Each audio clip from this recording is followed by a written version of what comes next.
بسم اللہ الرحمن الرحیم۔ السلام علیکم ورحمۃ اللہ وبرکاتہ۔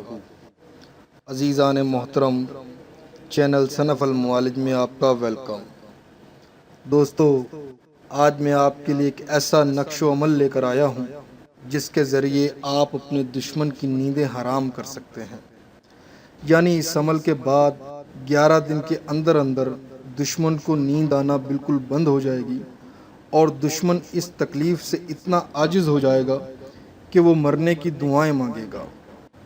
اور دوستو، یہ عمل آپ اپنے سنگ دل محبوب کو سبق سکھانے کے لیے بھی کر سکتے ہیں۔ عمل کا طریقہ کار وہی ہوگا جو میں آپ کو دشمن کے لیے بتاؤں گا۔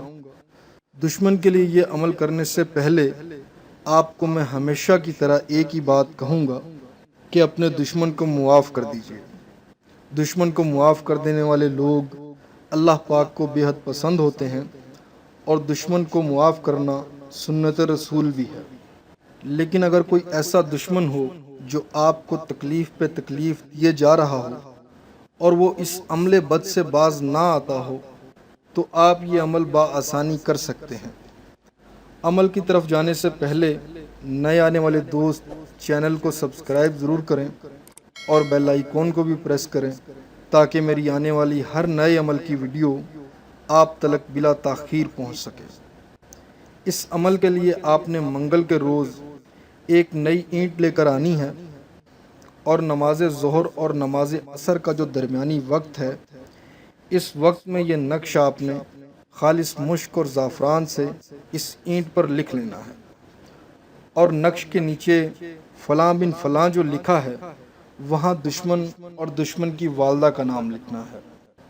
اور اگر دشمن کی والدہ کا نام آپ کو معلوم نہ ہو تو دشمن کی والدہ کے نام کی جگہ آپ حوا لکھ سکتے ہیں۔ اور ایک بات اور یاد رکھیے گا کہ مرد کے نام میں بن آتا ہے اور عورت کے نام میں بنت آتا ہے۔ دوستو، اگر یہ عمل کرنے کا ارادہ آپ دل میں رکھتے ہوں تو میں آپ کو یہی مشورہ دوں گا کہ آپ اس بات کو، اس عمل کو مکمل سنیے گا، کیونکہ اگر آپ یہ عمل کرنا چاہتے ہیں تو پھر اس عمل کی ہر بات آپ کے لیے قیمتی ہے۔ اور اگر آپ صرف ٹائم پاس کے لیے یہ عمل دیکھ رہے ہیں، سن رہے ہیں، تو پھر بھی میں آپ کو یہی کہوں گا کہ میری بات کو مکمل سنیے گا، اور کچھ نہیں تو آپ کی معلومات میں اضافہ ہو جائے گا۔ یہ نقش آپ نے سرکنڈے کی نئی قلم تیار کر کے اس قلم سے لکھنا ہے، اور ایک بات واضح طور پر اپنے ذہن نشین کر لیں کہ یہ نقش آپ نے خالص مشک اور زعفران سے ہی لکھنا ہے۔ اگر صرف زعفران سے لکھیں گے تو اس نقش کا کوئی اثر نہیں ہوگا، اور نہ ہی آپ اس نقش کو کسی بلیک پوائنٹر سے لکھ سکتے ہیں۔ یہ بات یہاں میں آپ کو اس لیے بتا رہا ہوں کیونکہ اکثر لوگ میرے واٹس اپ نمبر پر یا کمنٹ میں یہ پوچھتے ہیں کہ جی اس نقش کو ہم بلیک پوائنٹر سے لکھ سکتے ہیں یا صرف زعفران اور عرق گلاب کی سیاہی بنا کر اس سے لکھ سکتے ہیں ہم؟ تو نہیں دوستو، یہ سامری کا موکلاتی نقش ہے، اور موکلاتی نقش ہمیشہ خالص مشک اور زعفران سے ہی لکھا جاتا ہے۔ مشک ہرن کی ناف میں سے نکلتی ہے اور یہ خوشبودار چیز ہوتی ہے، اور موکلات اس خوشبو کے بہت ہی شیدائی ہوتے ہیں کیونکہ یہ موکلات کی سب سے بہترین غذا ہے۔ نقش تو صرف آپ کے کام کی نشاندہی کے لیے ہوتا ہے، لیکن آپ کا کام اس نقش کے موکلات کرتے ہیں۔ اتنی تفصیل کا مقصد یہ ہے کہ کئی عزیز دوست ایسے بھی ہیں جن کو یہ معلوم ہی نہیں ہے کہ مشک ہوتا کیا ہے۔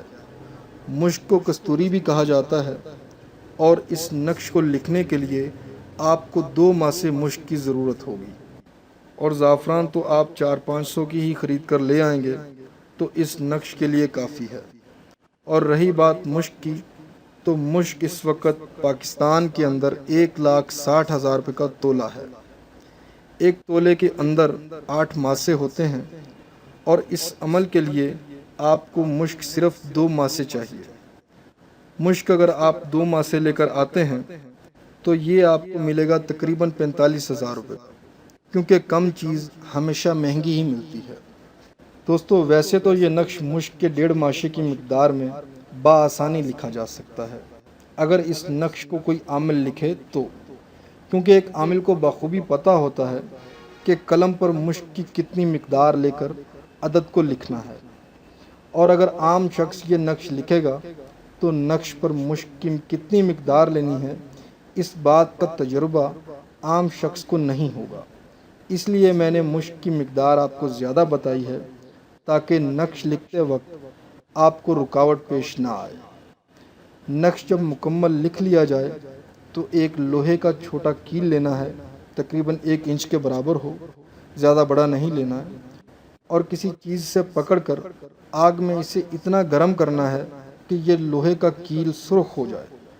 جب یہ کیل سرخ ہو جائے تو اس کیل کو پانی میں ٹھنڈا کر دینا ہے، اور یہ عمل آپ نے 7 مرتبہ دہرانا ہے، یعنی 7 مرتبہ کیل کو آگ میں سرخ کرنا ہے اور 7 ہی مرتبہ کیل کو پانی میں ٹھنڈا کرنا ہے۔ جب آپ یہ عمل 7 مرتبہ دہرا لیں تو اس کیل کو نقش کے درمیان والے خانے میں ہتھوڑی کی مدد سے ٹھوک دینا ہے، اور یہ لازم نہیں ہے کہ کیل اینٹ میں مکمل ٹھک جائے۔ اگر آدھا کیل بھی ٹھک جائے گا تو کوئی مسئلہ نہیں ہے۔ کیل ٹھوکنے کے بعد عشاء کی اذان سے لے کر رات 11:45 بجے سے پہلے اس اینٹ کو عیسائیوں کی قبرستان میں جا کر کسی پرانی قبر میں دفن کر دینا ہے۔ ویسے تو اس اینٹ کو مرگٹ میں دفنایا جاتا ہے، یعنی وہ جگہ جہاں مردہ ہندوؤں کو جلایا جاتا ہے، لیکن اگر آپ کے شہر میں مرگٹ نہ ہو تو اس اینٹ کو عیسائیوں کے قبرستان میں جا کر کسی بھی پرانی قبر میں دفن کر کے واپس آ جانا ہے۔ اور ہاں، یاد رکھیے گا کہ اینٹ دفن کرنے کے بعد جب آپ واپس پلٹیں گے تو اگر پیچھے سے کوئی آواز آتی ہے یا کوئی شور شرابہ سنائی دے تو آپ نے پلٹ کر بالکل بھی نہیں دیکھنا ہے، بلکہ دل کو مضبوط کر کے چلتے رہنا ہے۔ جیسے ہی آپ قبرستان کی حدود سے باہر آئیں گے تو یہ آوازیں یا شور شرابہ بالکل ختم ہو جائے گا، اور گھر واپس آ کر آپ نے غسل لازمی کرنا ہے، کیونکہ قبرستان سے واپس آ کر غسل کرنا آپ کے لیے اچھا ہوتا ہے۔ اس اینٹ کو دفن کرنے کے بعد اگلے 11 دنوں میں دشمن کی نیند بالکل بند ہو جائے گی، اور وہ جتنا بھی علاج کروا لے یا نیند کی دوائیاں کھا لے، اس شخص کو نیند نہیں آئے گی۔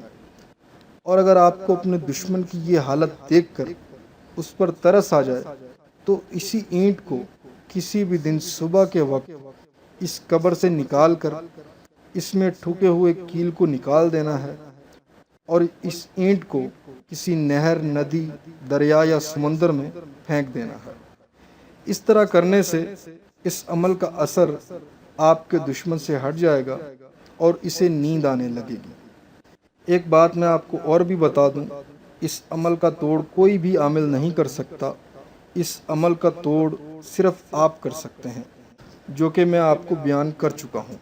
اور اگر آپ یہ عمل اپنے محبوب کے لیے کرنا چاہیں تو کر سکتے ہیں کہ جس دن آپ یہ عمل کرو اس کے اگلے دن اپنے محبوب کو صرف اتنی بات بولنی ہے کہ خدا کرے تم کو نیند نہ آئے، بس صرف اتنی سی بات کرنی ہے اور کوئی زیادہ بات نہیں کرنی، اور نہ ہی کوئی اس کے سوال کا جواب دینا ہے۔ اور جب وہ نیند نہ آنے کی وجہ سے پوری طرح سے بیزار ہو جائے گا تو اسے آپ کے وہ آخری لفظ یاد آئیں گے جو آپ نے اسے بولے تھے کہ خدا کرے تم کو نیند نہ آئے۔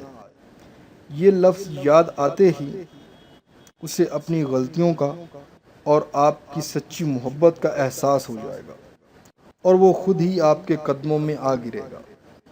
تو جب اس طرح کے حالات پیدا ہو جائیں کہ وہ آپ کے سامنے ہار چکا ہے اور آپ سے معافی بھی مانگ چکا ہے، بے بس ہے، تو آپ نے اسے دل سے معاف کر دینا ہے۔ لیکن یہ بھی یاد رکھیے گا کہ شیطان ایک مرتبہ آپ کو بدلہ لینے کے لیے بھڑکائے گا ضرور کہ نہیں، اسے اسی حالت میں رہنے دو، یا کچھ دن اسے اور اسی تکلیف میں رہنے دو۔ تو آپ نے ایسا بالکل بھی نہیں کرنا ہے، بلکہ اگلے دن کی صبح اس اینٹ کو قبر سے نکال کر ٹھکا ہوا کیل نکال دینا ہے، اور اس اینٹ کو نہر، ندی، دریا یا سمندر میں پھینک دینا ہے، تاکہ اس عمل کے غضبناک اثرات سامنے والے سے ہٹ جائیں۔ اور اسے راحت مل جائے۔ دوستو ایک بات یاد رکھیے گا کہ اس عمل کا آخری نتیجہ یہ ہوتا ہے کہ 41 دن کے اندر اندر وہ شخص جس کے اوپر یہ عمل کیا جاتا ہے وہ دماغی طور پر پاگل ہو جاتا ہے، اور جب وہ پاگل ہو جاتا ہے تو اس وقت اس عمل کے اثرات خود ہی اس شخص سے ہٹ جاتے ہیں، کیونکہ موکلات اپنا کام سر انجام دے چکے ہوتے ہیں۔ اس لیے میری آپ تمام دوستوں سے گزارش ہے کہ آپ شیطانی وسوسے سے بچیے گا۔ اور دوستو یہ عمل موکلاتی عمل ہے، اس لیے عمل کرنے سے پہلے اجازت لینا ضروری ہے۔ اجازت کے لیے آپ کمنٹ بھی کر سکتے ہیں اور میرے واٹس اپ نمبر پر بھی رابطہ کر سکتے ہیں۔ اور بالفرض ہے کہ اس نقش و عمل کے بارے میں کوئی بھی بات سمجھ نہ آئی ہو تو آپ میرے واٹس اپ نمبر پر رابطہ کر کے مجھ سے اس عمل کے بارے میں جو بھی معلومات لینا چاہیں وہ لے سکتے ہیں۔ امید کرتا ہوں کہ یہ نقش و عمل آپ کو بہت پسند آیا ہوگا۔ اجازت چاہتا ہوں، اللہ حافظ۔